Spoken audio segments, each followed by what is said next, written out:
கொள்கைகளை கடைபிடித்து ஐயாவுடைய லட்சியங்களை நாம் நிறைவேற்றுவோம். அதுதான் நம்முடைய கடமை.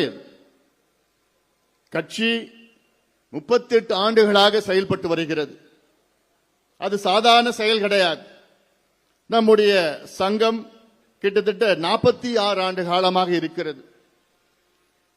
46 ஆண்டுகளுக்கு முன்பு ஐயா அவர்கள் பொது வாழ்க்கையில் ஈடுபட்டு சங்கத்தை தொடங்கி சமூக நீதிக்காக எத்தனையோ போராட்டங்களை நடத்தி இன்று அதன் பிறகு நம் கட்சியை தொடங்கி எவ்வளவோ கொள்கைகளை வகுத்து தமிழ்நாடு இப்படித்தான் இருக்க வேண்டும் என்று நமக்கு கற்றுக் கொடுத்தவர் மருத்துவர் ஐயா அவர்கள்தான். இன்று பாட்டாளிமல் கட்சி தமிழ்நாட்டுக்கு மட்டுமல்ல இந்தியாவுக்கு எத்தனையோ சாதனைகளை செய்திருக்கிறது. அத்துணை சாதனைகளுக்கு சொந்தக்காரர் நம்முடைய மருத்துவர் ஐயா அவர்கள் தான். அவருடைய வழிகாட்டுதல் தான். ஐயாவுடைய சுற்றுச்சூழல் கொள்கை ஐயாவுடையது, கல்வி கொள்கை ஐயா வகுத்தது தான், வேளாண் கொள்கை ஐயா வகுத்தது தான், நீர் மேலாண்மை ஐயா சொல்லிக் கொடுத்தது தான், கல்வி எப்படி இருக்க வேண்டும், சுகாதாரம் எப்படி இருக்க வேண்டும், கிராமப்புற சுகாதாரம் எப்படி இருக்க வேண்டும், மது எப்படி அழிக்க வேண்டும் ஒழிக்க வேண்டும் என்று சொல்லிக் கொடுத்தது நம்முடைய மருத்துவர் ஐயா அவர்கள் தான். ஐயா அவர்கள் நம்மிடம் இங்கே இல்லை என்றாலும் அவருடைய கொள்கை அவருடைய லட்சியம் நிச்சயமாக நாம் எல்லோரும் சேர்ந்து நிறைவேற்றுவோம். இதுதான் நாம் ஐயாவுக்கு செய்கின்ற அந்த நன்றிகடன். அதில்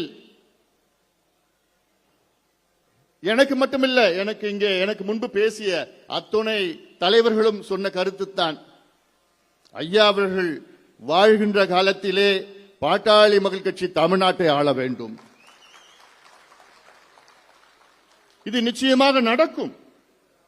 காரணம், நம் கட்சி அப்படிப்பட்ட ஒரு கட்சி. அது நம் கட்சியின் கொள்கைகள் அப்படிப்பட்ட கொள்கைகள். நம் கட்சிக்கு தொலைநோக்கு பார்வை, தொலைநோக்கு சிந்தனை தமிழ்நாட்டில் உள்ள மற்ற கட்சிகளுக்கு வேறு கட்சியாக, அதாவது மாற்று கட்சியாக நமக்கு தனித்துவம் இருக்கிறது. PMK is a different party in Tamil Nadu than other parties. நமக்கும் மற்ற கட்சிகளும் தனித்துவம், சிறந்த கொள்கைகள் இருக்கிறது. அந்த அடிப்படையில் தான் தைரியத்தோடு நம்பிக்கையோடு நான் சொல்கின்றேன், வருகின்ற 2031 தமிழ்நாட்டை பாட்டாளி மக்கள் கட்சி ஆளும், உறுதியாக ஆளும். அதற்கேற்ப வியூகங்களை நாம் அமைப்போம். அதற்கேற்ப செயல்களில் நீங்கள்